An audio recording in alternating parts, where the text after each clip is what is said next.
Êtes-vous prêt pour le verdict du test de Samsung Galaxy S20 et S20 Plus?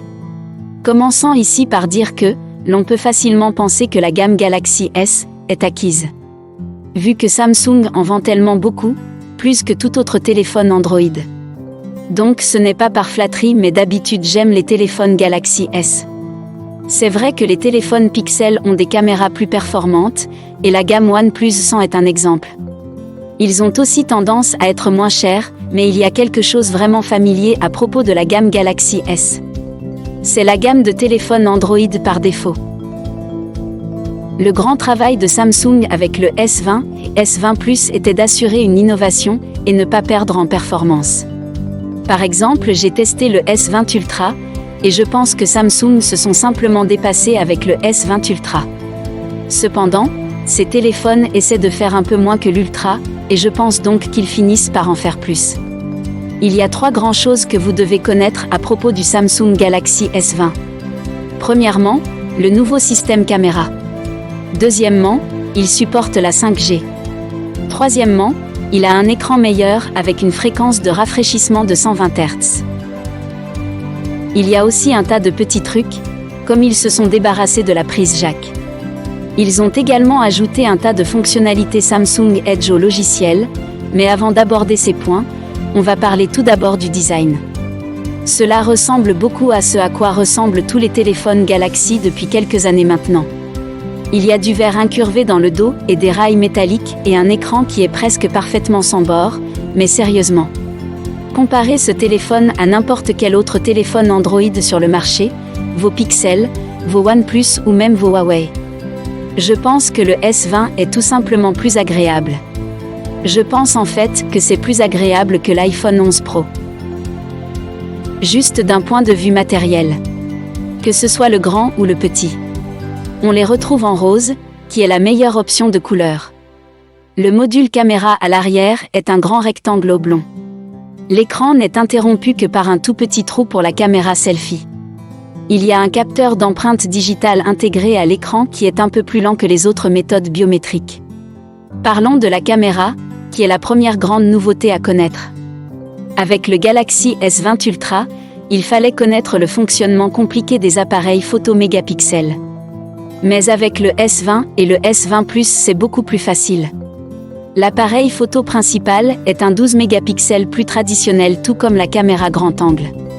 Le téléobjectif est de 64 mégapixels pour améliorer le zoom sur son téléobjectif et qui fonctionne réellement. Vous pouvez obtenir une meilleure photo agrandie à 3 ou 4 fois que vous pouvez avec un iPhone ou même un Pixel. Ce n'est toujours pas génial, mais c'est un pas en avant. Maintenant, il peut aussi théoriquement aller jusqu'à 30 fois. Mais cela a l'air vraiment mauvais, et il perd définitivement face au S20 Ultra à ce zoom, mais le S20 Ultra coûte 400 € de plus, et je ne pense vraiment pas que cela en vaille la peine d'obtenir des zooms 30 fois. Maintenant, le Galaxy S20 Ultra avait quelques problèmes pour les mises au point automatiques, et pour la façon dont il faisait des choses étranges sur les visages. Le S20 standard cependant, c'est mieux pour ça, mais ce n'est pas parfait. La mise au point est améliorée, et c'est peut-être parce qu'il utilise ce capteur plus traditionnel de 12 mégapixels qui utilise une méthode de mise au point automatique à double pixel plus traditionnelle. Il cherche encore un peu à se concentrer en vidéo, mais ce n'est pas terrible. Maintenant pour les visages. Je pense que ce téléphone est un peu plus froid que l'Ultra avec la netteté et le lissage, mais il le fait toujours plus que je ne le souhaiterais. C'est un téléphone Samsung donc il veut lisser les visages.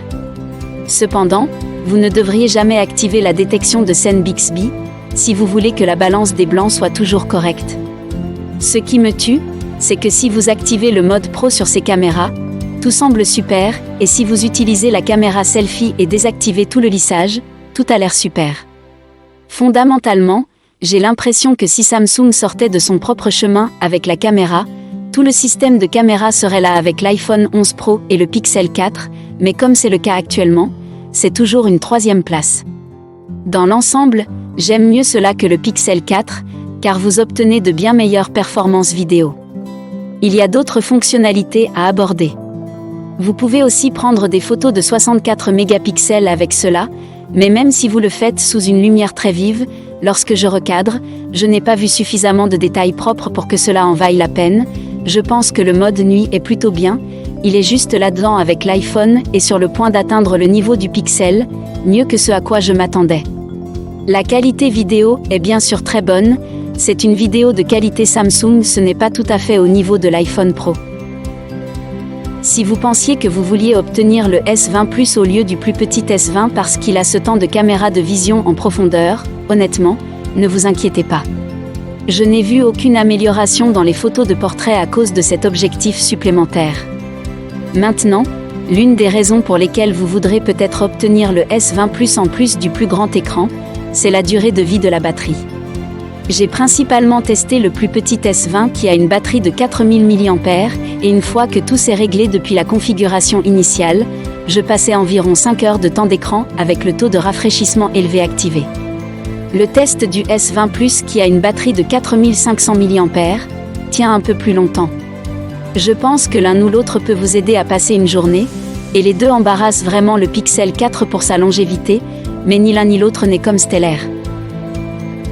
Quant aux performances, je veux dire que c'est génial. Le seul téléphone Android plus rapide que ces téléphones est probablement le Samsung Galaxy S20 Ultra.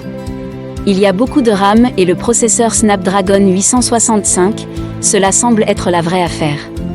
Samsung fait toujours des trucs Samsung avec le logiciel, je pourrais me plaindre de ça toute la journée, mais plutôt que de le faire, je veux en fait vous dire ce que je fais pour corriger les pires tendances de Samsung. Tout d'abord, je nettoie les paramètres rapides, puis j'installe cette application appelée Side Action qui vous permet de reprogrammer les boutons d'alimentation et de volume pour faire ce que vous voulez réellement faire, comme lancer, vous savez, l'assistant Google et configurer Bixby.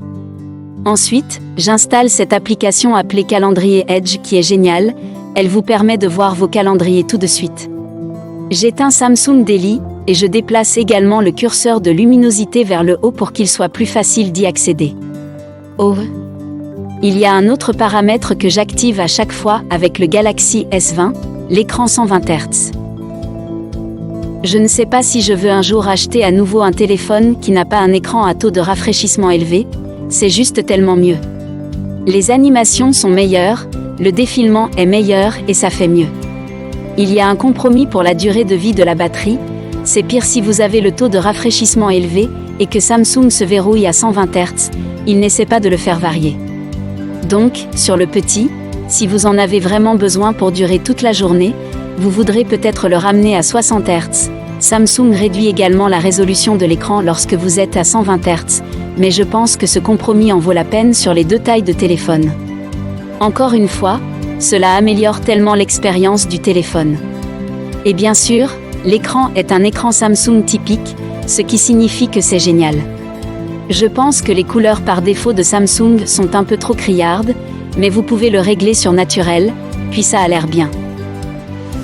Merci beaucoup d'avoir regardé, nous sommes allés assez vite dans certaines des fonctionnalités de ce téléphone, mais je pense qu'on en a vu les plus importantes. À bientôt!